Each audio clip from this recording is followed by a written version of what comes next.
সালাউদ্দিনকে প্রশ্ন করা হচ্ছে, বেগম খালেদা জিয়ার যে এই অবস্থা, ওনার যদি কিছু হয়ে যায় এই প্রভাব কি নির্বাচনে পড়বে? উনি বললেন না, পড়বে না। কেন বললেন আপনি পড়বে না? ওনার মৃত্যুতে যদি প্রভাব নির্বাচনে না পড়ে বা বাংলাদেশের রাজনীতি না পড়ে, কার মৃত্যুতে পড়বে? আপনার মৃত্যুতে পড়বে। আপনি তো 9 বছর 10 বছর ভারতে ছিলেন, কিসে ছিলেন, কেমনে ছিলেন জানি না। এখানে এসে এখন দিন আপনার 10 কোটি টাকা নাকি কত কোটি, 6 কোটি টাকা আপনার ইনকাম। কোথা থেকে ইনকাম হলো ভাই এগুলা?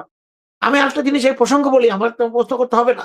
আমি প্রসঙ্গগুলো আমি মনে আছে কিন্তু মনে আসে না। এই যে আজকে যে নির্বাচনের যে মনোনয়ন চলছে, মনোনয়ন বাছাই চলছে, অনেক বিএনপি নেতার ঋণ খেলাপি। 1-2 টাকা ঋণ খেলাপি না, 1700 কোটি টাকা ঋণ খেলাপি আছেন। 1700 কোটি টাকা। চট্টগ্রামের যে আছে, গুলি করে হত্যা করেনি, কিন্তু খালেদা জিয়াকে সিস্টেমেটিক ভাবে, মেডিকেলি, মেন্টালি, সিচুয়েশনালি ওনাকে হত্যা করা হয়েছে। এর জন্য শেখ হাসিনা এবং তার সাথে লোকজনের অবশ্যই বিচার হওয়া উচিত। তাকে দীর্ঘদিন পর্যন্ত বিনা চিকিৎসায়, অপচিকিৎসায়, বিষ প্রয়োগে চিকিৎসা করতে না দিয়ে একা রেখে ওনাকে হত্যার দিকে, মৃত্যুর দিকে ঠেলে দেওয়া হয়েছে। সেটা তো আমি যদি বলি হত্যা ধরি, তাহলে তার সহানুভূতি মানুষ যদি নাই পায়, নাই দেখায়, তাহলে তার জানাজায় এত মানুষ, তার কবরস্থানে, তার যে মাজারে এত মানুষ, মানুষের, সাধারণ মানুষের যে আবেগ, এই আবেগটাকে এত ছোট করে দেখবেন না। আমি পিনাকি ভট্টাচার্যকে অনুরোধ করব, অধ্যায় শেষ হয়ে যায় নাই। জিয়া রহমান 43 বছর 44 বছর আগে তাকে হত্যা করা হয়েছে। আল্লাহ ওনাকে নিয়ে গেছেন, উনি শাহাদাত বরণ করেছেন। এখন পর্যন্ত জিয়া রহমানের কথায় আমরা কান্দি, তার স্মৃতিতে আমরা আপ্লুত হই, তার দলকে আমরা সমর্থন করি। কেন করি? ওনার মৃত্যুর সাথে তো ওনার লেগাসি, ওনার আদর্শ, ওনার ইতিহাস শেষ হয়ে যায়নি। খালেদা জিয়ার ইতিহাস শেষ হয়ে যাবে না। এটা একটা গুড সাইড বিএনপির জন্য। আজকে যেভাবে বিএনপির বিভিন্ন জায়গাতে শোক সভা এবং বিভিন্ন আলোচনা সভা করে খালেদা জিয়া কথাবার্তা বলছে, এই কথাগুলো গত 7 বছর, 17 বছর, 15 বছর ধরে কেন বলেনি? কেন বলেনি? বলা উচিত ছিল। বেগম খালেদা জিয়া অসুস্থ থাকুক, হসপিটালে থাকুক, উনি আমাদের চেয়ারপারসন ছিলেন। এমনকি কিছুদিন আগে, 2 বছর বা 3 বছর আগে, আমার মনে আছে 4 বছর আগে একটা অনুষ্ঠানে বেগম খালেদা জিয়ার ছবি পর্যন্ত ওনারা দেননি, মির্জা ফখরুলরা। এত বড় দুঃসাহস তারা দেখিয়েছেন। তারা বেগম খালেদা জিয়াকে মাইনাস করে দিয়েছেন। এখন বেগম খালেদা জিয়ার মৃত্যুতে মানুষের আবেগ দেখে তারা এখন বেগম খালেদা জিয়ার কথা সেকেন্ডে সেকেন্ডে, সকাল রাত, 1 মাস আগেও বেগম খালেদা জিয়া যখন হসপিটালে গুরুতর অসুস্থ, 2-3 সপ্তাহ আগে, তখন সালাউদ্দিনকে প্রশ্ন করা হচ্ছে, বেগম খালেদা জিয়ার যে এই অবস্থা, ওনার যদি কিছু হয়ে যায় এই প্রভাব কি নির্বাচনে পড়বে? উনি বললেন না, পড়বে না। কেন বললেন আপনি পড়বে না? ওনার মৃত্যুতে যদি প্রভাব নির্বাচনে না পড়ে বা বাংলাদেশের রাজনীতি না পড়ে, কার মৃত্যুতে পড়বে? আপনার মৃত্যুতে পড়বে। আপনি তো 9 বছর 10 বছর ভারতে ছিলেন, কিসে ছিলেন, কেমনে ছিলেন জানি না। এখানে এসে এখন দিন আপনার 10 কোটি টাকা নাকি কত কোটি, 6 কোটি টাকা আপনার ইনকাম। কোথা থেকে ইনকাম হলো ভাই এগুলা? আমি আরেকটা জিনিস এই প্রসঙ্গ বলি, আমার তো প্রশ্ন করতে হবে না। আমি প্রসঙ্গগুলো আমি মনে আছে কিন্তু মনে আসে না। এই যে আজকে যে নির্বাচনের যে মনোনয়ন চলছে, মনোনয়ন বাছাই চলছে, অনেক বিএনপি নেতার ঋণ খেলাপি। 1-2 টাকা ঋণ খেলাপি না, 1700 কোটি টাকা ঋণ খেলাপি আছেন। 1700 কোটি টাকা। চট্টগ্রামের যে আছে, আসলাম চৌধুরী, আসলাম চৌধুরী, না আসলাম চৌধুরী, ওনার অ্যাসেট আছে 400 কোটি, আর ঋণ আছে 1700 কোটি টাকা। উনি ছিলেন গত 7 বছর না 8 বছর জেলখানায়। তাহলে উনি ব্যবসাটা কখন করলেন? ঋণটা কখন নিলেন? লাভটা কখন করলেন? লসটা কখন করলেন? আমার একটা প্রশ্ন। প্রত্যেকটা বিএনপি নেতার কোটি কোটি টাকার প্রপার্টি, কোটি কোটি টাকার ব্যবসা কোথা থেকে হলো?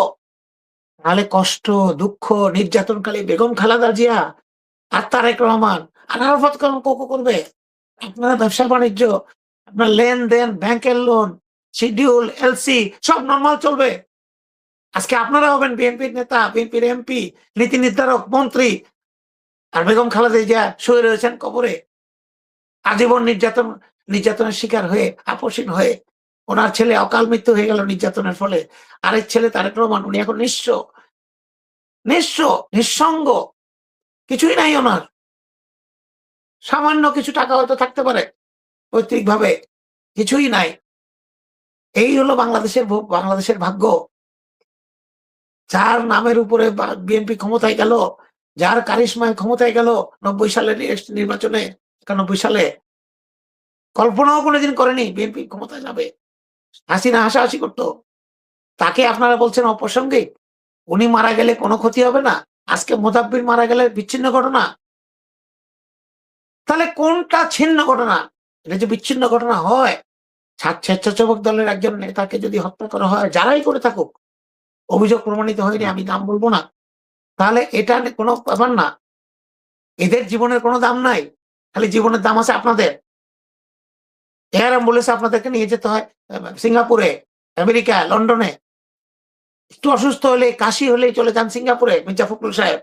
আপনাদের জীবনের এত দাম, আর বিএনপির লক্ষ লক্ষ হাজার হাজার কর্মী, যাদের দ্বারা বিএনপি দাঁড়িয়ে আছে, যারা খেয়ে না খেয়ে যে ঢাকায় দেখেছেন ৩ দিন ২ দিন ১ দিন আগে এসে এখানে বসে আছে, খালেদা জিয়া জানাজা করবে, বিএনপি জনসভায় এরা আসতো সবসময়।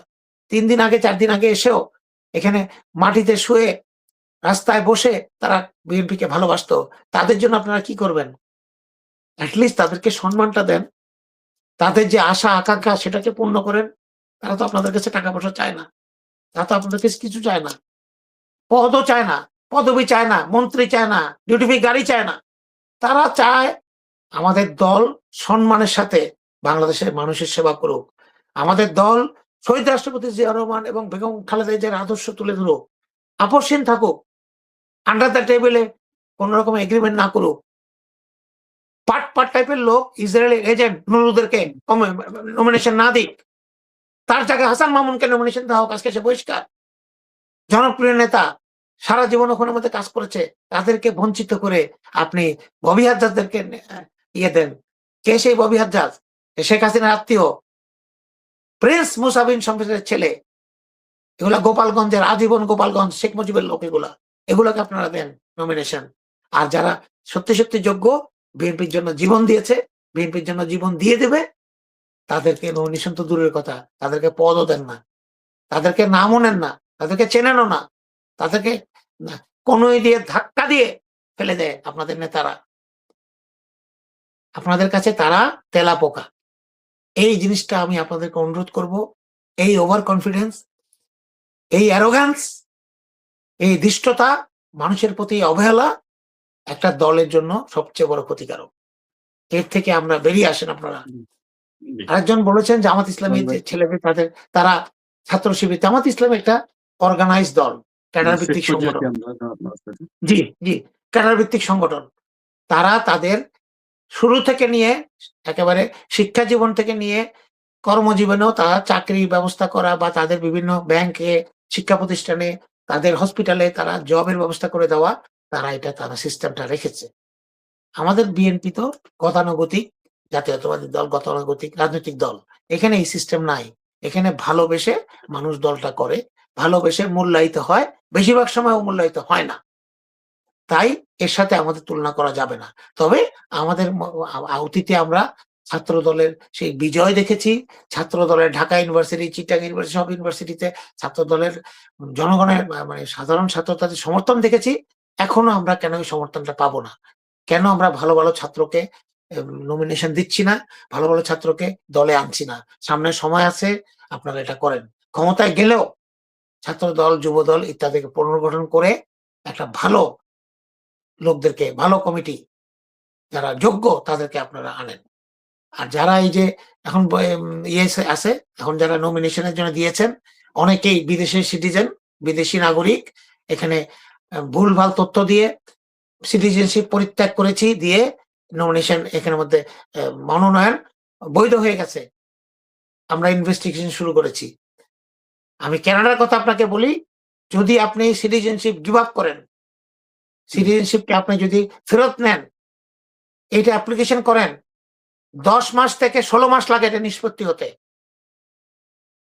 এত সোজা না। আপনি নির্বাচন কমিশনে যে একটা হলফনামা দিলেন, আমি অত তারিখে সিটিজেনশিপ পরিত্যাগ করেছি। No my friend, it takes time. যতক্ষণ পর্যন্ত সিটিজেনশিপ ক্যান্সেল না হবে ততক্ষণ পর্যন্ত আপনি ওই দেশের নাগরিক। পাসপোর্ট আছে, সবকিছু আছে। একটা অ্যাপ্লিকেশন দিয়েছেন, অ্যাপ্লিকেশনের উপরে আপনি হলফনামা দিয়ে দিলেন, হলফনামার উপরে আপনার নমিনেশন হয়ে গেল। এই ধরনের অনিয়ম বাংলাদেশে অনেকগুলো আসনে হয়েছে। এটার জন্য ইনভেস্টিগেশন চলছে এবং এটার জন্য আইনগত ব্যবস্থা নেওয়া হবে, হচ্ছে। এই জন্য যারা এগুলো করছেন তারা এখনো সময় আছে, সম্মানের সাথে সরে যান। বিদেশি সিটিজেন হলে নির্বাচন করতে পারবেন না, এটা বাংলাদেশের নির্বাচন বিধি। এটাকে মেনে ছলছাতুরি না করে আমি আশা করব যারা করেছেন তারা এখনো সময় আছে, শুভবুদ্ধির সাথে এখান থেকে সরে যান। সরে যারা যোগ্য, যারা সব দিক দিয়ে বৈধ, তাদেরকে সুযোগ দেন। ধন্যবাদ।